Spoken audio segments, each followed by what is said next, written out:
Ini teman-teman, Pak Tom ini yang lagi viral karena disebut-sebut tukang kasih kerpean gitu ya, tukang kasih catatan. Siap. Tapi kan tidak semua catatan itu, kita mungkin sering dapat catatan tapi diabaikan, tapi catatannya Pak Tom ini pasti bermanfaat sekali. Dan itu selalu dicari ya. Nah, Pak Tom, yang saya tahu Pak Tom ini punya perjalanan hidup yang sangat menarik di dunia bisnis dan dunia profesional. Tapi apa sih yang menginspirasi dan mendorong Pak Tom kemudian terlibat betul dalam urusan-urusan bangsa negara dan urusan publik ini? Jadi Pak Yoto, bagi saya ini sangat-sangat personal.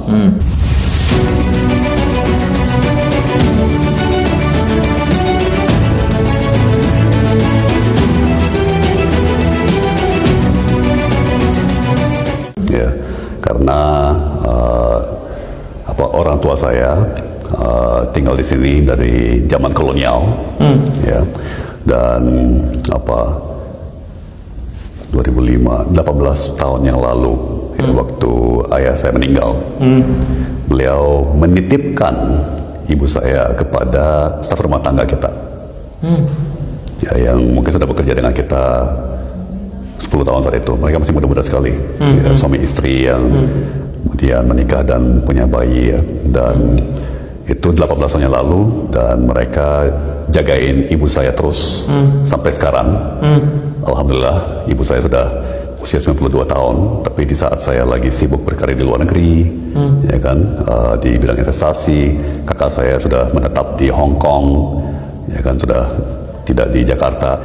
Ya, akhirnya staf rumah tangga yang sudah menjadi bagian dari keluarga, dan mereka juga mengadopsi ibu saya, ya, dan kami sebagai keluarga. Nah, itu benar-benar menginspirasi saya, ya, bahwa bangsa Indonesia ini memang yang paling baik hati di seluruh dunia, ya. Sementara saya nggak rela, nggak tega melihat kondisi banyakkan masyarakat yang masih sangat kurang sejahtera, ya. Jadi bangsa yang begitu baik hati itu berhak untuk diberikan kemakmuran, kesejahteraan yang lebih merata, lebih baik daripada yang kita lihat sejauh ini. Tapi kenapa kemudian salurannya adalah politik dan kekuasaan? Kang Yoto, seperti kita sering bicara, ya, di dalam kampanye Anies Mohaimin, dalam 2 tahun terakhir kita berkali-kali lihat apa yang kita istilahkan tangan Tuhan. Ya, semua ini nggak mungkin lah kalau bukan sudah diatur sama yang di atas, ya.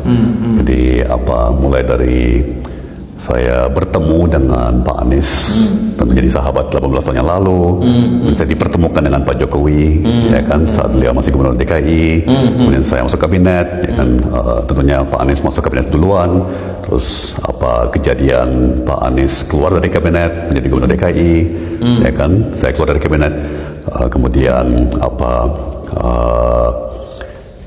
keberanian yang luar biasa dari Pak Surya Paloh, ya kan, keberanian luar biasa dari Pak Mohaimin, ya, dan puluhan ribu, ya, simpel relawan yang bukan dari sekarang, ya, tapi udah dari 5 tahun lalu, dari 3 tahun lalu, dari setahun lalu, ya. Itu semua bagian dari sebuah pola perkembangan yang lebih besar daripada saya. Saya hanya satu bagian, ya. Saya hanya satu bagian, dan saya ikut kehendak Allah, ya kan. Itu perasaan saya loh, ya. Karena saya udah bilang sama istri juga, ini nggak mungkin saya sendiri yang berbicara dan bergerak, ya. Ini ada higher power, ya, ada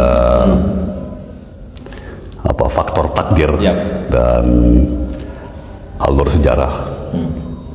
Kita bertemu akhirnya di sini, dan kita bukan hanya bertemu di fisik, tapi di hati dan di pikiran. Dan saya yakin seperti Pak Tom, kita digerakkan oleh panggilan alam semesta, panggilan Allah, panggilan kehidupan, dan panggilan sejarah. Dan saya yakin ada banyak jutaan di sana yang terpanggil sama dengan kita. Makasih Pak Tom. Amin, amin. Terima kasih Kang Yoto. Sehat selalu.